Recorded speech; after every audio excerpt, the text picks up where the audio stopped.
Olá, eu sou Eustáquio Ramos e estamos iniciando a conversa de redação deste sábado, participação dos jornalistas Marcelo da Fonseca e William Travassos e do empresário Leonardo Bortoleto, destacando os principais assuntos desta semana. Bom, em relação ao FGTS, especialistas ouvidos pela Itatiaia apontam riscos com a possível liberação de 7 bilhões de reais do Fundo de Garantia para ajudar trabalhadores a quitar ou renegociar dívidas. Lembrando que o FGTS é usado principalmente para a compra da casa própria. A medida, Leonardo Bortoleto, faz parte do pacote que está sendo estudado pelo governo federal para tentar reduzir o endividamento de pelo menos 10 milhões de brasileiros. Você que é do mercado, representa o mundo empresarial, né, trabalha com negócios, o que pode significar isso? Positivo ou negativo? Bom dia. Bom dia, Eustáquio. Excelente sábado para todo mundo que nos ouve, aos nossos amigos também aqui da bancada. Eu vou te dizer claramente, isso aqui é uma mudança de regra no meio do jogo, fora do comum. Por quê? E explico. Fundo de garantia que financia basicamente as casas próprias ou troca de casas e imóveis de qualquer natureza, ele basicamente movimenta o mercado imobiliário, que faz uma previsão em cima disso. Aí, de repente, muda o jogo. Todo mundo que fez a previsão, que programou lançamento, que programou movimento nesse setor, que, diga-se de passagem, tem uma cadeia enorme, movimenta vários outros setores da economia, agora não pode contar com isso. Por quê? Porque vai ser utilizado para poder pagar dívida. Uma medida louvável, pagar dívida. Agora, melhor seria se então não fizesse a reserva do fundo de garantia, porque você não geraria previsibilidade. E você deixa o cidadão receber esse valor que fica retido dele a uma aplicação ridícula, que não rende nada por ano, e ele ficaria com ele em mãos para melhor administrar a sua casa. Porque sob a pecha daquela que é problema de educação financeira, isso não é uma máxima. A máxima no Brasil é que nós temos inflação e temos altos juros por conta da quantidade que o governo, principalmente o federal, gasta. Se gastasse menos, teríamos menos inflação, teríamos juros menores, todos os financiamentos seriam mais palatáveis e talvez não teríamos um endividamento do tamanho que temos. Ou seja, medida eleitoreira em 2026 que chacoalha a economia e vai beneficiar muito poucos. Porque você vai ver, pega esse número, 10 milhões, depois a Itatiaia acompanha e vão ver qual foi a redução do endividamento brasileiro depois dessa ação aqui. E você, William Travassos, considera também que é uma medida eleitoreira, porque os especialistas estão dizendo que a retirada desse dinheiro do Fundo de Garantia pode ameaçar a compra da casa própria, tirar um recurso que é guardado pelo trabalhador para o seu futuro, também para a compra da casa própria. Bom dia. Bom dia, Eustáquio, bom dia, bancada, bom dia, os ouvintes da Itatiaia. É porque isso não resolve o problema. O desenrola anterior já mostrou isso, aumentou a inadimplência. Eu sei que a gente tem, né, essa inquietação quando está devendo, e você não consegue fazer, você não consegue pegar um novo empréstimo.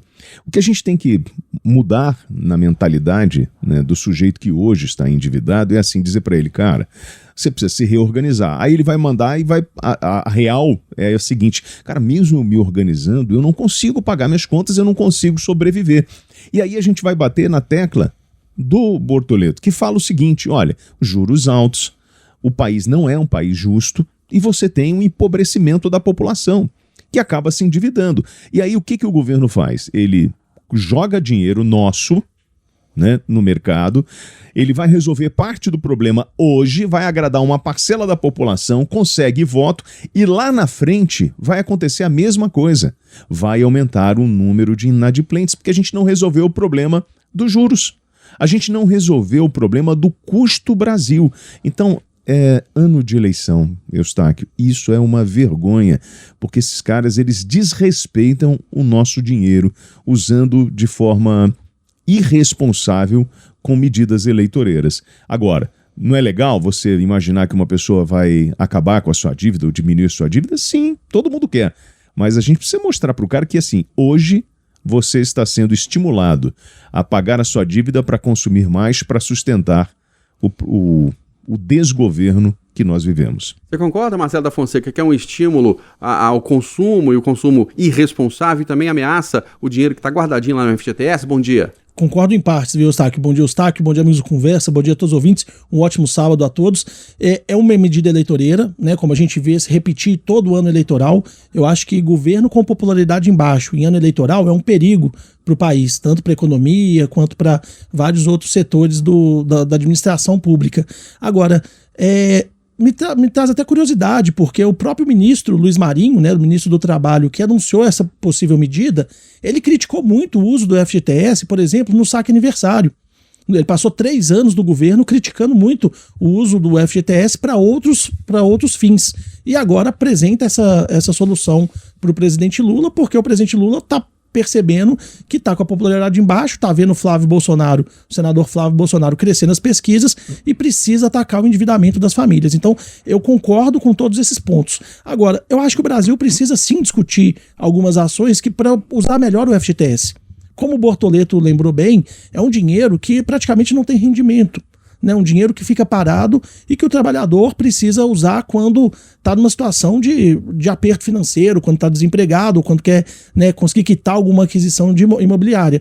Agora, talvez usar esse dinheiro de forma estruturada, regulada, bem planejada, pode sim ajudar no endividamento. E aí eu discordo quando eles falam que 10 milhões de pessoas, muita gente talvez não vai sair da dívida com isso. Eu acho que é um contingente muito grande e talvez o uso do FGTS pode ser um fator decisivo para que algumas pessoas consigam fechar as contas. Então, o governo colocar essa discussão de forma séria, né, talvez não no ano eleitoral, poderia trazer benefícios para o país. O que a gente está vendo agora é que realmente é só uma forma de conseguir retomar a popularidade do presidente Lula, o que pode fazer muito mal ao país. Mas você concorda que a gente está empurrando o problema lá para frente, Marcelo, quando a gente dá esse dinheiro para o trabalhador e faz com que ele, na verdade, não resolva o problema financeiro dele em função dos juros que nós temos hoje no país? Eu acho que pode ser, viu, WT? Talvez desses 10 milhões, uma grande parte vai usar o dinheiro para fazer mais dívida, né? Vai usar esse dinheiro, vai torrar esse dinheiro, não sei, com bets, com ingresso de jogo de futebol, né, com coisas que vão gerar mais dívidas no futuro. Agora, para outra parte, não. Talvez a liberação desse dinheiro para muita gente pode significar uma mudança de vida, quitar uma dívida e começar um próprio negócio.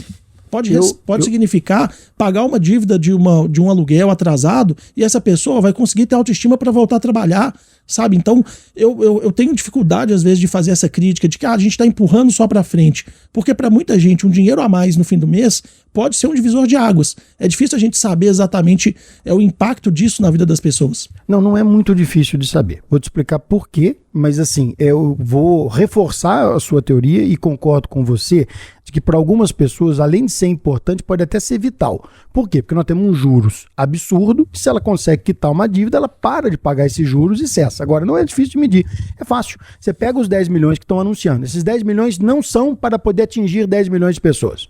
Eu vou cravar aqui que não é, porque nunca é. E vou te dizer para que são esses 10 milhões. É para poder mostrar para os outros que não pegaram que a iniciativa do governo alcançou 10 milhões. Não alcançará. O pagamento de dívida vai ser regulamentado, então eu não acredito muito no desvio do uso para outros fins. Vai realmente pagar a dívida. O problema, Marcelo, é que nós estamos com 81 milhões de devedores.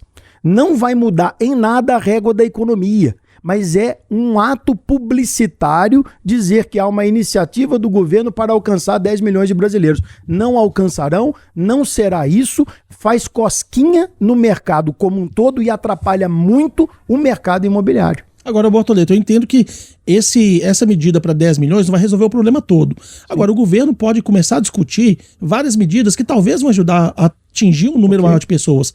Eu lembro que quando teve uma renegociação das dívidas do FIES, que atingiu mais de 3 milhões de estudantes que estavam endividados, é uma gota d'água na piscina. Mas aí você vai somando outras ações e talvez o governo possa sim ajudar. Agora, eu concordo com você, é uma medida, pelo caráter e pela forma como está sendo feita, de forma atabalhoada, pode trazer mais prejuízo do que benefício. E no ano eleitoral. E eu fico pensando assim, e para onde vai esse dinheiro? Quem é o grande recebedor disso? Nós temos algum grande credor que vai receber parte, né, do que esse trabalhador deve? Qual é o setor hoje? Bancos e varejo. Bancos e varejo. Então, na verdade... É onde está o endividamento do brasileiro. Então, o grande destino desse dinheiro, a gente já sabe, né? Ele tem um endereço. Ô, William Travassos, deixa eu emendar com você o próximo tema, porque quinta-feira tivemos aquela falha técnica em São Paulo que fechou o espaço aéreo lá do estado, aeroporto de Guarulhos, aeroporto de Congonhas, Viracopos, em Campinas, e evidenciou fragilidade no sistema. A pane, ela causou centenas de atrasos, cancelamentos, aviões voltando, em vez de pousar em São Paulo, pousar em outros locais. E a gente tem uma trágica lembrança de 20 anos atrás, está fazendo 20 anos agora, daquele acidente da Gol com o jato Legacy que bateram no ar. Foi um problema, entre outros, de problema de controle do tráfego aéreo. A gente sabe que o equipamento do Legacy lá estava desligado, então não estava conseguindo rastreá-lo, mas evidenciou-se naquela época um problema de controle do tráfego aéreo.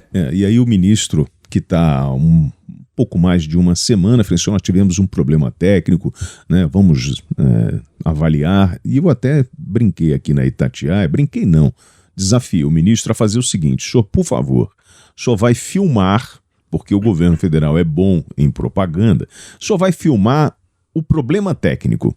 O que aconteceu? Onde quebrou aqui? Vai mostrar pra gente, ó, quebrou aqui e nós estamos fazendo um investimento X para não quebrar de novo, né? E quebrou por quê? Foi falta de manutenção, falta de planejamento, porque entende, Eustáquio, imagina um piloto, né, sobrevoando Congonhas e de repente alguém diz, estou com um probleminha técnico aqui, sei lá, vai para Confins, vai para Guarulhos, sai daqui porque eu não posso operar durante 36 minutos. E ninguém até agora realmente mostrou para a gente o problema técnico. Eu quero saber o seguinte, onde, como e o que foi realmente determinante para parar o sistema aéreo brasileiro durante 36 minutos na maior capital desse país. E informações, hein, Marcelo, sem conclusão, é claro que isso está sendo apurado, mas inicialmente foi um incêndio, depois falaram que foi uma pane, depois vazamento de gás. Então, em princípio foi um problema muito pontual, e assim, eu que, né, uma confidência que morro de medo de avião, até hoje eu não consigo entender como que aquele avião consegue voar. Eu sou assim, né, eu leio muito sobre isso, tento entender melhor até para tentar diminuir o medo, né, e parece que foi uma questão muito pontual, então não dá pra gente, né, criar uma coisa maior do que foi. Eu acho que no Brasil a gente tem visto nos últimos anos aeroportos cada dia mais avançados, mais evoluídos, né? A iniciativa privada, né? As concessões dos aeroportos estão trazendo melhorias muito significativas. Então é importante sim, que eu concordo com o WT, né? Que seja explicado em detalhes o que aconteceu para que se evite. Agora foi um problema muito pontual, ficou parado por menos de uma hora, né? Parece que o espaço aéreo fechado, os voos são transferidos para outros lugares também com bastante segurança. Então eu acho que um problema pontual desse é importante saber o que aconteceu, mas o impacto talvez não tenha sido tão grande, sabe? Dá a impressão, Leonardo Bortoleto, não sei se você concorda, que há uma falha num sistema de planejamento e contingência das empresas aéreas. No caso de quinta-feira, a causa não foi das empresas, né? Foi um problema lá em São Paulo, no controle de tráfego aéreo, uma pane no sistema, mas refletiu nas empresas e nos passageiros. Mas o que a gente ouviu de relatos nos aeroportos é que as empresas falaram o seguinte, não, olha no aplicativo, um outro voo, e parece que elas foram pegas de surpresa sem um plano de contingência, um plano de emergência num caso como esse. Olha, Eustáquio, eu vou endossar aqui as palavras do William e do Marcelo sobre a necessidade de a gente saber efetivamente o que aconteceu, porque é difícil até comentar quando a gente não tem certeza absoluta de qual foi o problema. Agora, eu gostaria de exaltar as medidas que foram tomadas tão rapidamente para poder regularizar a situação. Eu sei que gera incômodo para quem estava voando. Eu estava voando ontem, mas não passei anteontem, e eu não passei por sobre a área efetivamente que precisava fazer deslocamento, mas a gente já tinha notícia no aeroporto de que poderia dar problema, mas foi resolvido rapidamente. Então acho que não obstante a pesquisar, saber o que aconteceu, retificar e principalmente dar clareza ao problema, eu acho que agiu muito rápido. Quanto às companhias aéreas,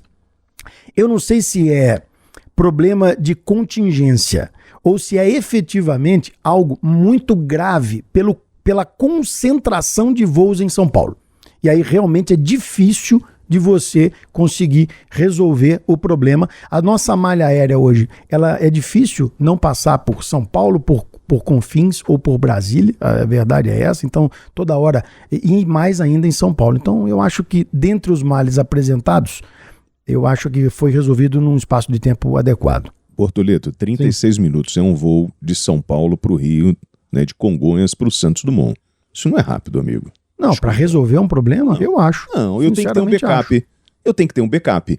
Não, peraí. Não estou falando problema na aeronave, nós estamos falando problema em um centro que concentra centenas de aeronaves. É isso que nós estamos falando. É isso que eu estou falando. E eu não tenho nenhum backup, porque assim, deu um pau aqui.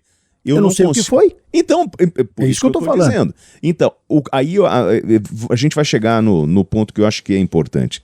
Porque o Marcelo falava sobre o investimento privado para a gente melhorar o serviço. Nesse controle aéreo, é um serviço privado ou um serviço público? É público, é a ANAC. Público, é a ANAC. Eu vou chegar lá. Se é público, a pergunta, tem gente suficiente? O equipamento está moderno? Qual foi a última vez que nós mexemos? São perguntas válidas. Qual foi o último investimento que nós fizemos nesse centro de controle? E aí, quantos centros iguais eu tenho no Brasil que precisam de um upgrade, de uma melhora? E aí está na hora da gente olhar o sistema aéreo brasileiro como um todo, porque entenda uma coisa, são 36 minutos de um problema técnico, e graças a Deus nós não tivemos nenhuma intercorrência grave, né? Mas a gente tem que pensar sempre no pior e pensar na segurança, é prevenção. Ô Marcelo da Fonseca, agora vamos falar de política. Olha que situação, os campos lulista e bolsonarista definem candidaturas ao Senado em Minas sem definir candidatos a governador. O PT já indicou a ex-prefeita de Contagem Marília Campos e o PL confirmou essa semana Domingos Sávio, que é deputado federal. O PT ainda não sabe se o Rodrigo Pacheco vai aceitar ou não ser candidato ao governo de Minas apoiado por Lula, e o PL de Bolsonaro não definiu se o Flávio Rosco, ex-presidente licenciado da FIENG, poderá ser candidato ou se apoia o Cleitinho ou o Matheus Simões. Essa corrida para o governo de Minas, Eustáquio, tá, talvez, pelo que eu me lembro das últimas eleições, a mais indefinida que eu já vi, né? Normalmente chega em abril, março, a gente já sabe exatamente quem são os candidatos, né, pré-candidatos, e as equipes já estão todas articuladas. O que a gente está vendo em Minas Gerais esse ano é uma influência muito grande das indefinições federais que estão atrapalhando as articulações do Estado. Então a gente vê os partidos se movimentarem para garantir um espaço no Senado, e aqui vale a gente ressaltar, a disputa pelo Senado ano que vem, esse ano, né, a partir do ano que vem, vai ser muito dura, porque todos os partidos já perceberam que o Senado vai ter um papel muito decisivo, porque é o Senado o responsável por fiscalizar o Supremo Tribunal Federal. Então a direita se mobilizou muito para conseguir eleger mais senadores, e a esquerda também está se mobilizando. Sobre o governo de Minas, está todo mundo aguardando exatamente os acordos nacionais. Se o Flávio Bolsonaro conseguir convencer o Zema a abrir mão de uma candidatura, talvez o PL do Flávio Bolsonaro possa apoiar outro nome aqui no estado.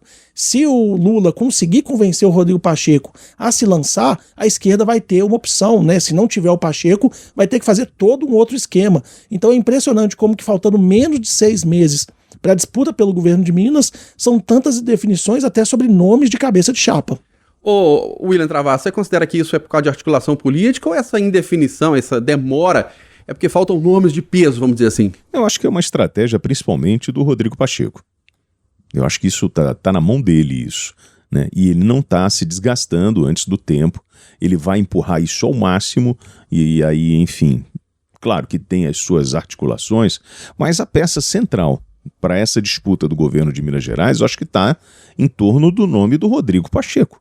Ele é o principal ponto a ser resolvido. A partir da decisão do Rodrigo, que eu acredito que vem, enfim, mas aí é uma opinião pessoal, a partir daí o cenário se desenrola, né? Mas enquanto o Rodrigo não bater e falar assim, ó, eu realmente vou, mas ele não vai fazer isso agora. Ele vai até o último minuto do jogo para poder evitar o desgaste. E tecnicamente, acredito que é a melhor opção para ele. E no caso do PL, o Leonardo Bortoleto também, indefinições, não sabe se vai lançar o candidato próprio, porque tem o presidente licenciado da FIENG que se filiou recentemente, falou que está à disposição para ser candidato a governador ou vice, mas o PL também não decidiu se pode apoiar o Cleitinho, se pode apoiar o Matheus Simões. O Matheus Simões nos últimos tempos aí andou querendo ficar muito colado no campo bolsonarista. E lembrando que também, depois de definidos os candidatos a governadores, é que nós vamos definir a segunda vaga de cada um desses partidos que já lançou, no caso o PT e o PL. Então o próprio Flávio Rosco, que se colocou à disposição para ser governador ou vice, não podemos nos assustar, porque se não houver combinação e não fizer uma articulação para colocar o PL em algum palanque, pode ser que o PL venha com chapa pura e ele não seja nem candidato a governador. Pode ser que ele seja o segundo candidato a senador do próprio PL. Então, dentro dessa lógica, dentro dessa articulação, nós estamos vivendo um momento inédito em Minas Gerais, porque nós temos senadores já colocados e não temos governadores. Lembrando que normalmente os senadores se lançam já atrelados a um governador, já atrelados a um presidente da República. É fato que todos esses dois nomes que estão colocados estão claramente alinhados com os candidatos à presidência da República, a saber, Flávio Bolsonaro e Luiz Inácio Lula da Silva, que agora, inclusive, comentários em Brasília da possibilidade, pelo crescimento de Flávio Bolsonaro, talvez a possibilidade de nem candidato ser, o que não é algo tão absurdo, porque nós temos que lembrar que ele tem 80 anos de idade. E com esses 80 anos de idade, mesmo demonstrando vigor nas horas que precisam, a gente tem que prestar atenção que ele vai findar o mandato dele com 85. Então, alguns já chamam Lula de Biden brasileiro, lá em Brasília. Então, aí coloca-se uma pimenta adicional na escolha dos palanques eleitorais, porque uma coisa é você estar no palanque como governador do presidente Lula, a outra é de um indicado de presidente Lula, caso ele não venha a ser candidato. Tem muita coisa para acontecer ainda, viu? Agora, a gente não pode esquecer do Matheus Simões, que é o candidato do governador Romeu Zema, que não consegue alavancar, que é um outro entrave nessa história. Porque, bom, o cara que geralmente, o cara do governo, ele vai ter uma boa avaliação e tal. E o que a gente está vendo é cada vez mais uma campanha desidratada, o que incomoda e muito o governo sem saber para onde vai e o que fazer. Será que o Simões vai continuar nessa tentativa de governo do Estado? E como ele vai se reinventar para virar esse número da pesquisa eleitoral? William Travassos, Leonardo Bortoleto e Marcelo da Fonseca estiveram comigo, Eustáquio Ramos, na conversa de redação deste sábado. Ótimo dia a todos!